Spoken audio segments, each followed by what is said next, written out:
নদীর পাড়ের এক আম গাছে এক বান্দর থাকতো, আর ওই নদীতেই বিশাল এক কুমির থাকতো। ওই বান্দর আর কুমিরের মধ্যে ছিল গভীর বন্ধুত্ব। প্রতিদিন গাছ থেকে আম পেড়ে বান্দর ওই কুমিরকে খাওয়াতো। একদিন আম নিয়ে কুমিরটা তার স্ত্রীর কাছে গিয়ে বলল, এই আমটা আমার বন্ধু আমাকে দিয়েছে, খাইয়া দেখো, জনমের মতো মিষ্টি। এই রকমের মিষ্টি আম প্রতিদিন আমার বান্দর বন্ধু আমাকে খাওয়ায়। কুমিরের কথা মতো তার স্ত্রী আমটা খেয়ে দেখে সত্যিই তো প্রচন্ড পরিমাণে মিষ্টি। তখন সেই কুমিরের বউ বলে উঠল, যদি এই আমটাই এত মিষ্টি হয়ে থাকে, তাহলে তোমার যেই বান্দর বন্ধু নিয়মিত এই আম খায়, না জানি তার কলিজাটা কত মিষ্টি।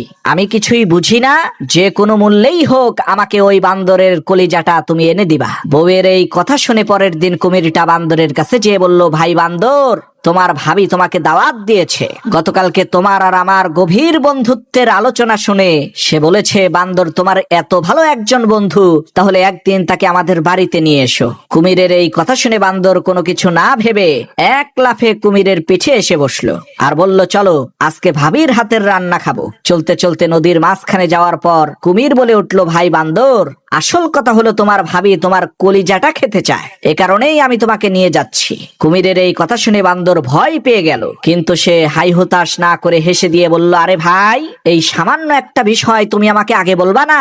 আমি তো আমার কলিজাটা আম গাছেই রেখে এসেছি, তুমি আগে বললেই তো সাথে করে নিয়ে আসতাম। তাহলে এখন চলো কলিজাটা আগে আম গাছ থেকে নিয়ে আসি। বান্দরের কথা শুনে যখনই কুমিরটা আবার ওই নদীর পাড়ের আম গাছের কাছে এসেছে, তখন সেই বান্দর এক লাফে আম গাছে উঠে বলল, আরে বেটা ধোঁকাবাজ, যা এখান থেকে।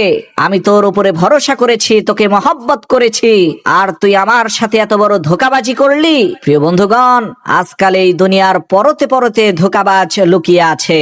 আপনি সবাইকে যখন বিশ্বাস করবেন, সবাইকে যখন ভালোবাসবেন, তখন অবশ্যই কিন্তু আপনি ধোঁকাবাজের খপ্পরে পড়বেন।